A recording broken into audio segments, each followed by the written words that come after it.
Poetry Center, bringing poetry to Paterson since 1980 at Passaic County Community College.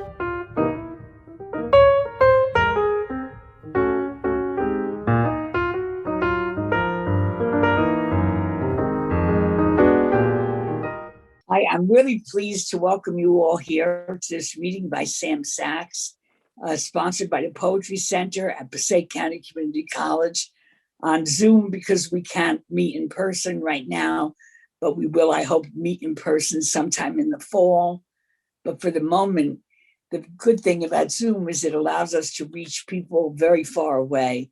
And we do have people who come from fairly far away to the Poetry Center, but this allows us to really extend our reach. And I want to continue to do some of this anyway, even when we're able to meet in person.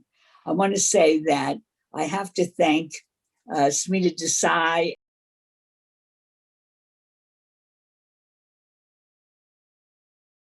for her patience in writing all the letters and getting everything set up for me. And so I'm very happy about that. And I also want to say that these readings are made possible by a grant from the New Jersey State Council on the Arts, Department of State, and by funding by Passaic County Community College and the support of the president of the college, Dr. Stephen Rose, and by individual contributions by people from across the country to the Poetry Center. So I want to thank all those people. None of this would be possible without them. And I hope you go on our webpage and see the other things that we're doing and the contests and awards that we sponsor. Sam Sachs is a queer Jewish writer and educator, the author of Madness, Penguin 2017, winner of the National Poetry Series, and Bury It, Wesley University Press 2018, winner of the James Laughlin Award for the Academy of American Poets. Sam has received fellowships from the National Endowment for the Arts, Lambda Literary, and McDowell Colony. He's a two-time Bay Area Grand Slam champion with poems in BuzzFeed, The Nation, The New York Times, Poetry Magazine, and other journals. In 2018, he was awarded a Ruth Lilly and Dorothy Sargent Rosemer Poetry Festival from the Poetry Foundation, and is currently a Wallace Stegner Fellow at Stanford University and lives in Oakland, California. And I think you're in for a real treat. Let's welcome Sam Sachs. Hi, thank you for that introduction, Maria. So nice to see you. Nice to see everyone's faces who just spent the past 90 minutes together. Big gratitude to Smita and Susan for everyone's work getting me out here, in here. So I was meant to come here a year ago, right? And then like right at the onset of the pandemic. And it was like so it was like, I think the first gig I had to cancel, or reading I had to cancel. So I was thinking I would read exclusively work written during the pandemic since then, which could not have been, read out when I came to campus. Let me start a timer so I don't go over. Hi. So I've been like very nostalgic for things pre-pandemic, you know what I mean? Even things that I hated. I'm like, gosh, it would be great to like go be in a crowded room with people, which was like a big nightmare for me. And then I like looked to the root of the word nostalgia, and it turns out it was like a clinical medical condition, as described by this World War I era psychiatrist. And it was describing the pain of soldiers returning from war. And I was like, oh, that feels like it makes sense with, with like how I'm negotiating memory and space. So this poem is about being nostalgic for dancing, a thing I hated to do. Okay. The memory has me spinning in an abandoned warehouse. A synthetic drum kicks up dust in my chest.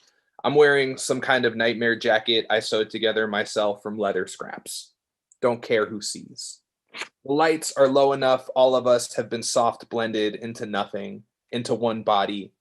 At last, no desire to feel desirable. And who cares which chemicals I've swallowed and which ones my brain's made itself. The floor is a mouth waiting to open. I came here with friends alone, to be by myself, beside myself, to stomp atop lips. The beat you'd have to be dead to miss, and I miss it. Arms lifted into Gothic architectures waiting to be torn apart by some coming war. I kiss a boy just to leave my lip gloss on him. Wear a pair of plastic wings, his cum suddenly porcelain. Go ahead and gorge on the dance hall floor.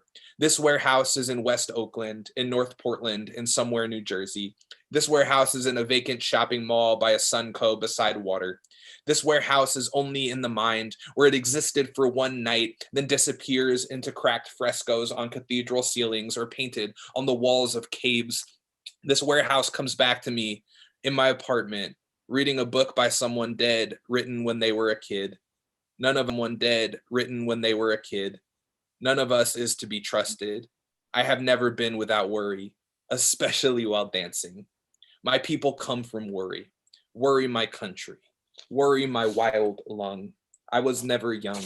Even as a boy, I was an old woman straightening papers, which, if you insist, is also a form of dancing. Okay, that's my first poem about dancing. Let me spit out my gum, but I'll do it off camera so as to be respectable. Okay, here we go. Okay, happy May Day, everybody. Excited to be here with you in respect and solidarity for all workers. And I'm currently working at Moe's Books in Berkeley, California, and we've just recently unionized and are in the middle of negotiating our union contract. And someone in the union was like, "Oh, you write poems. You should write a poem for our rally that we were having outside the store." And I didn't get it done in time, but I wrote it afterwards because I was having trouble finding my way into the poem. But this is but then I learned that union and onion, the words are cognate, right? Which means they come from the same sort of Latinate root. So I wrote a poem in honor of onions for the bookstore union. It's called "Upon Learning Onion and Union Are Cognate." In praise of the onion, with its sphered shape, inexact as the earth itself, perfect for throwing through a precinct window. In the parking lots, in the Targets, in the warehouses, there are onions waiting to grow. In the airports and the bookstores and the orchids, there are onions. In the theaters and fried meat chains and dancing cages, there are onions. In the onions, there are onions, and there are onions in the throat. Even the driest food desert is a field waiting in fallow. All onion busters deserve the gallows. Inside the onion lies the same chemical compound used to make tear gas, which just here, several years back, a block of was dropped from a helicopter onto students asking only to speak. There's a reason when you slice into a union, the knife wielder weeps. I don't want to break bread, but the privatized feast, to plant books in the earth and feed our people on whatever language grows.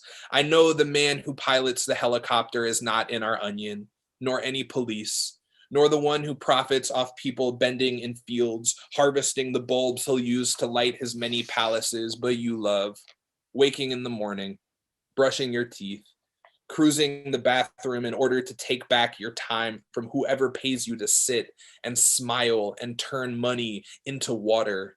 All I want to do is be an onion with you, to hold you close in the dark folds of an onion in its meat and say, honey, all we need is a little oil, a little heat to take this bitter inheritance to make it sweet, make it sweet, make it sweet. Cool. Onions and unions. In praise of the onion. Okay. Next. Okay, so this poem is actually a little bit older. My brother had twins just at the start of the pandemic, and I was working on a sequence of poems in honor of my nibblings, which is the ungendered term for a niece or a nephew, nibbling, like a sibling with an N. And so I was working on this suite of poems for them, and then he was like, he said something that sort of spawned or spurred this next poem. So it's called "For My Nibblings in Anticipation of Their Birth." My brother, knowing my work well, asked I not include any references to semen in the throat in this poem I am writing you. So I shan't. Instead, Semen in the books, semen in the leaves, semen in the ground that grows the semen trees, also known as the calorie pear. Semen in the boat that carried our family here. Semen in the waters where we left our dead, semen in the meadows where we buried and bled, semen in the light streaming through our synagogue window, the stained glass depicting an ark in an ocean of semen.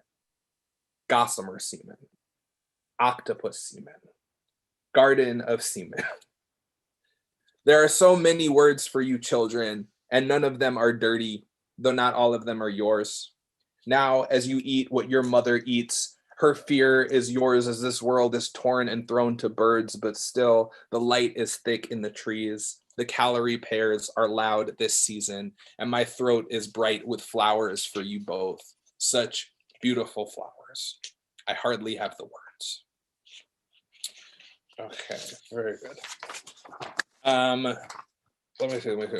Okay, so I think I'm gonna do one more poem and then show a video. I've been trying to make these poem films through the pandemic because I was like, I got nothing else to do. Might as well try to do that. So thank you for both listening to the poems and being open to hearing or to watching a video. So I don't think I've actually read this poem before, but at Stanford, my teacher, the poet Evan Bolin, died just at the start of the pandemic. And so there's a poem for her, or just thinking through inheritance and teaching and pedagogy. Yeah. Right. It's called Pedagogy. Yeah. Now she's gone, my teacher wants to know where the speaker enters the poem. The wind blows open and the screen door catches on its chain. Out back, my neighbors are smoking a pig to make it last. My teacher only became my teacher after she passed. Before that, she was just a giant who had lived a long time. As always, I am an ungrateful child, a student first in ingratitude, ungracious as a wasp in the heather, a knot in a history of rope your hands don't notice as you hold on for dear life. Dear life, the speaker is the chain holding the door closed, and the wind is my teacher, as is the smoke curing the meat. My teacher had stories about all the dead poets, which made her, while living, prophetic. Proximity next to godliness. For a woman who had no use for music or pleasure, the writing beats the page till its knuckles sing. My speaker wants to know when the teacher enters the poem, if she ever leaves, if she's always there in the text, shaking her head, cutting back the weeds. Okay, that was a poem for Evan Bolin, who had a posthumous collection come out recently, which is worth a read for sure.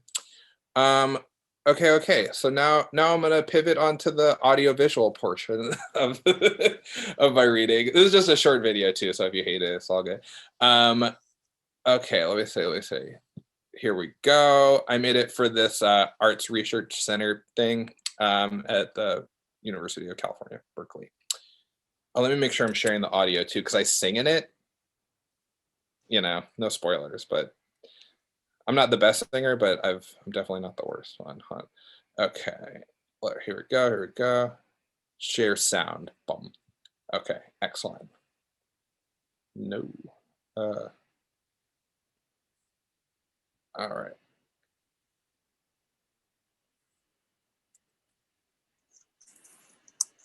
Y'all hear that all right?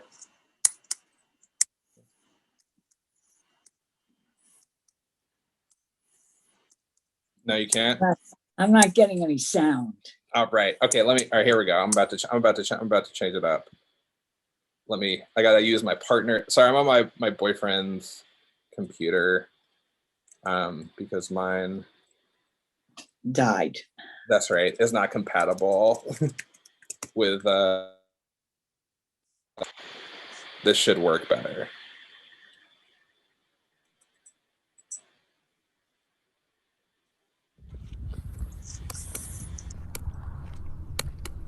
I don't know. Yeah. Okay.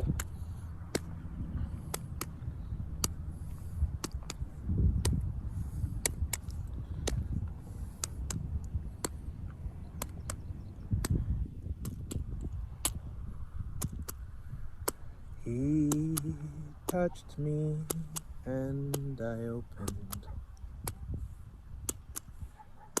He touched me and I froze. He touched me and I'm hoping now that he's touched me, no one knows. I open like a book, like a book about the history of leather, a book about bad weather, about winter.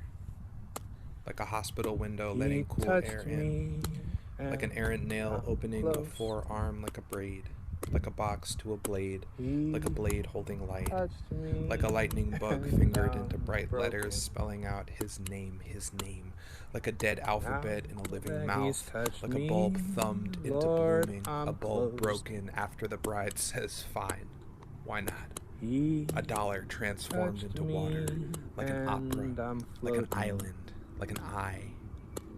How many he's have there been opening me? How many openings have been only for him only, for whatever him I've hummed to call him back to me. For him I have answered back in his name was accepted into that lexicon, so long as I dead my true wilderness, so long as I kill the loose necks swans, the femme gossipy bulldogs. Though I hold no God inside me, I am a slit for all of them, an eyelet the thread passes through, the hole in the word apology, a door between organs wet and winged and ancient, and yet watching the sun touch the ground this morning was so devastating. I had to sit down on the pavement simply to praise it.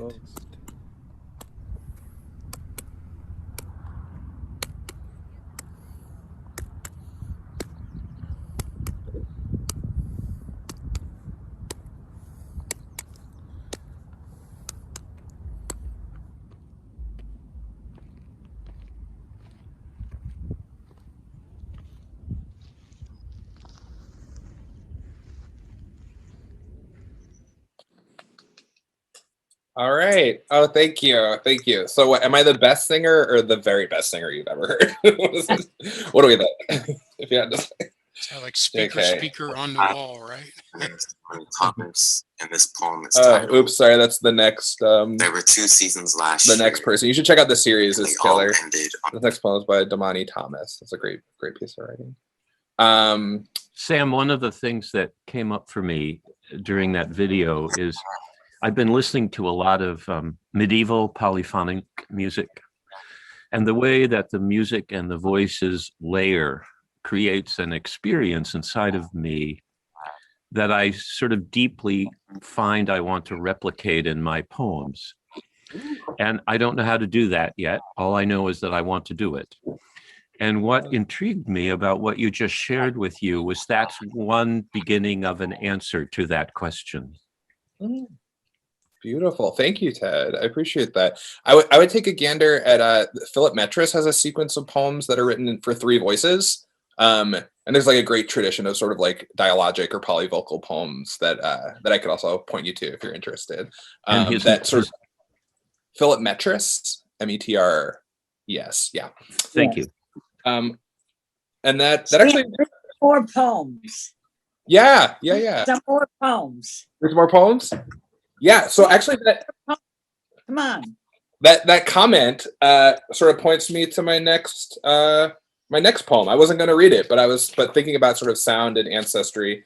This poem's called Phonomania, A History of Noise, and it tracks a sound from the beginning of the universe to the present moment.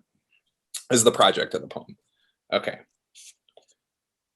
Polyphony, euphony, diapason, the oldest sound, paramecium, parthenogenesis, to be torn into, to be made into, to grow legs, to be thrown up on land, amphibious bronchial ligament, sound carried like a filament ligature filigree, homo habilis, homo sapiens, stone grunting into spark, suit stitched from skins, the flicker of life forced in a screaming belly, Mesolithic, Neolithic, cereal crop planted in rows, metal molded into axe heads and thrones, Christ throwing his tantrums at fig trees, the first noise. Capital, coffle, chattel, modernity, same sound you dragged into the hospital with you, your mother's face a whole note, Your cradle song, a doctor's coat, ecometry, homonymy, phonology, dial tone, desperation, begging the stranger over, consanity, cacophony. On my knees, lips pressed against the absence of your zipper, you in my mouth like a new language, shape opening strange notes in my neck, tongue I worked so hard to master, but when you came inside me, my lord, the sound you made. Cool. So yeah, so that poem tracks the first noise to me sucking some dick. Okay, so that's an older poem. Let me move to a new project. So we've been having some wildfires out here in California, and so I we had to like stay inside just because everything was blanketed in smoke. And so this is a poem that came out of being living inside in the most beautiful place in the world, but you can't go outside because you'll just start coughing. All right. And it was like double trouble because it was during the pandemic, right? Like 2 apocalypses at once. So it's called Quarantine Ado. A new app tells us whether it's safe to breathe. I haven't been outside in weeks. Afternoons sunbathe on the living room floor beneath the barred windows. It's grown sepia out there. A filter descends over the true face of the world. The little man on my phone is purple today, wears a gas mask, recommends not riding a bicycle. I wipe ashes from my packages. My mail carrier, Chris, says it's the end of the fucking world. If anyone should know, it should be him. Neither snow, nor rain, nor heat, nor gloom of night. Almost 2.5 millennia ago, we split Brussels, broccoli, kale, collards, kohlrabi, all from the same wild cabbage. Such imaginations humans have. It's a miracle life existed here, long as it has. Cool. So that's that one. So this is a poem. Okay, this is the last poem I wrote for my last reading, which was my friend's book launch, the poet Cameron Awkward Rich. And so, yeah, it was like the last in-person reading I did. And his book's amazing. It's called Dispatch. Would recommend checking it out. Cameron Awkward Rich. And I wrote a poem whose only sort of obligation was to try to make him smile. And so this is that poem. It's called The Shape My Suffering Makes in the World is Small, is Small, is Small. Hard to say exactly, but there is something terribly sad about being a man spreading peanut butter over bread this late in the evening. Sadder still to have paid extra for the fancier jam, and when carrying it home, be unable to stop smiling. To ration out the raspberry preserves spoon by spoonful onto one side of the dry bread so as to elongate the experience of anticipated pleasure. I see myself above myself wielding this idiot grin like a child, reflected back in the butter knife, and realize pleasure and longing always carry inside them a tremendous sadness. And this is nearly but not quite the same sadness of any boy standing before a mirror working the gel in his hair into a knife, sculpting the shape he'll later cut into the night, mask he'll perfect until it becomes his own indivisible face. Also nearly but not quite the sadness of buttoning a new shirt and finding it fits. The sadness of buttons in general, the sadness of gifts received or given, the sadness of spent money, of money saved. The root of sadness is buried somewhere in the language, beyond the old banks, below the fields behind your childhood apartment, which eventually will sprout into great crops of harvestable sadness, profitable sadness, worms that worm their worm fingers into your family's posed and smiling photographs, the sadness of new pets, first cigarettes, of children laughing, of laughing children, the sadness of new synagogues, of old books of brisses and bat mitzvahs and weddings. Desire is sad. Longing, also sad. Wanting anything is always, always sad. My brain canters in its shallow chemical bath, luxuriates in the seasonal bouquet of grief hormones that leave me somehow more bereft than when I was actually grieving. When Sean died, I let out one single crystalline tear, then returned to my work. Now I break down sobbing, doing the simplest tasks, struggling to open a bag of bread, watching a chipped blue dish staring out a window as power lines cut the sky into empty sheet music. What gives? What gist or gristle Jesus? Christ, of course, is sad. Christ is the concourse of sadness, and God, in his infinite sadness, willed my friends with delightful and compatible sadnesses, or sadness-I, friends with whom to crow and grow more unusual in this beautiful dead country, to sit quietly in circles in hotel lobbies across America and curse America and whisper our particular exquisitely crafted Greek apparatuses until sadnesses like broken pianos snap their strings in burning warehouses, sadnesses like a sibling running beside you, sadness like a real church organ played by a fake god. Oh, jubilant, exuberant sadness. Oh, rejoicing, joyous sadness. Oh, my sad and well-lit friends. I know somewhere in this city, men are getting rich off fighting dogs, but for now, we have poems and a bottle of something dark, and whatever it is that will keep on feeding us this deep into the night.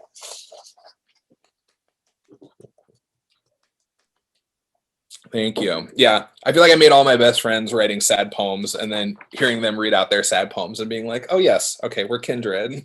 That's us. Cool. So I actually haven't been reading a lot of poems out of my new book. I'm working on a new book. So both like the farm animal and men, right? And cops and being a bottom and kosher law and surveillance and global food systems. Yeah. So it's like sort of all circling around. The pig is the container with which I'm looking at the world. And so there's a poem from that project. My buddy Steve got a heart transplant with a section of a pig aorta. That's a process called xenotransplantation, right? And so it's like such a dark, strange miracle of science. People are so weird. And so there's a poem for him called Xenotransplantation. Steve's got a pig heart in him. Or Steve's got part of a pig's heart, a piece. His heart's part pig. The aortic valve is the dog god guarding the tube blood runs through once it's been scrubbed clean. One of two semi-lunar valves, which sounds like part of a moon, a piece. Steve's got moons in him. Separating the two major atriums, Steve is full of ballrooms, those dark vaulted ceilings. Steve's a vegan.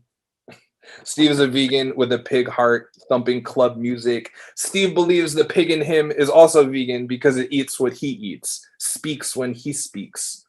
The pig heart pulses in his chest like a reflection of a puddle in the moon in the puddle out behind the club once we've finished dancing. Steve takes drugs so his body won't reject the unfamiliar organ. Steve takes drugs so he can go on dancing. His pig, grown to be sewn into a man's ribs, unnaturally selected. No God could have predicted this in the garden, but still holy, the bit of tissue that lets him live and live. Thin miracle that set another 17 years going inside him. But if you listen close with one ear to his chest, you can hear the pig heart singing, calling out to any listening animal.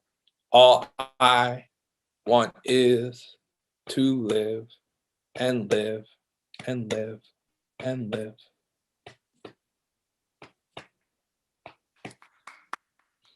Cool. So that one's for Steve. How are we doing on time? I think I got time for like maybe 2 more poems. Yes. That seems right. Okay. So I know where I'm closing, but what do I want to do in the interim? I just got a stack of papers. Okay, yeah, I'll do this little baby. It's called it's a project, who knows how successful it is. It's called Poem Where Every Country is Replaced by a Body. And I wrote the poem and then I replaced every word.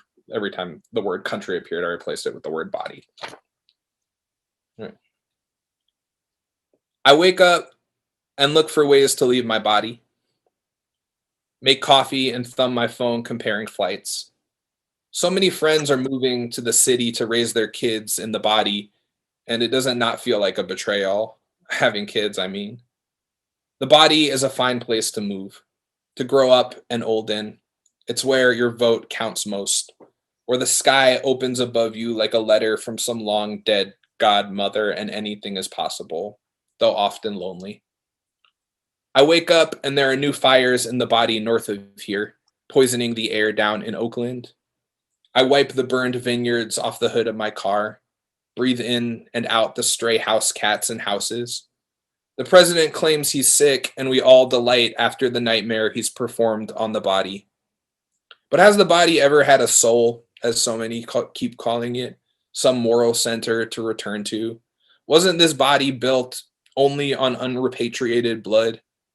When you die, do you leave this body or are you stuck here forever? American even in death, or most especially.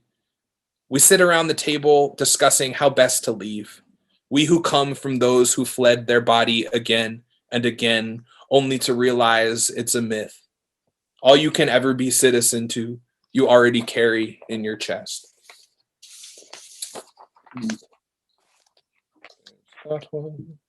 Okay. And so this is going to be my last poem. And there's like a moment where there will be an interactive situation. So be prepared to unmute. If that's all good. Okay. So all right, this is an Ode to Miss Piggy from the Muppets. Cool. Oh, great porcine drag queen. You who grew erudite in the slaughterhouse shadow, eyelashes like black swords teased up to challenge heaven, eternal in your powdered foundation, refusing every day the knife's inevitable and unkosher ending. Besnouted fount of youth, seminal queer iconoclast, pearls to bed, pearls in the junkyard, pearls on television. Diva of late night, of prime time, of talk shows, door kicker for the non-conventional romance, shown us all how to love across identities arbitrary as phylum and species, how you took an entire frog inside you and remained the same bad pig, who karate chop anyone dumb enough to disrespect. And on 3, can we get a hi-ya? 1, 2, 3. Hi-ya! Okay, that's pretty good. Let's try it one more time though. 1, 2, 3. Hi-ya! Yes, excellent. Okay, now one time with feeling behind it. Okay, 1, 2, 3. Hi-ya! Okay, yes. What little queer wouldn't look upon you and be seen or saved or salved? You who never questioned you're destined for stardom. Oh, Miss, oh, great swine demimonde, oh, Dame Pig. I'm yours till I end. You, my religion, how I understand all of us now. We are ourselves and the hand inside that guides us. We who are given voice by the same spirit that gives voice to everyone we have ever loved. Cool. Thanks, y'all. Appreciate it.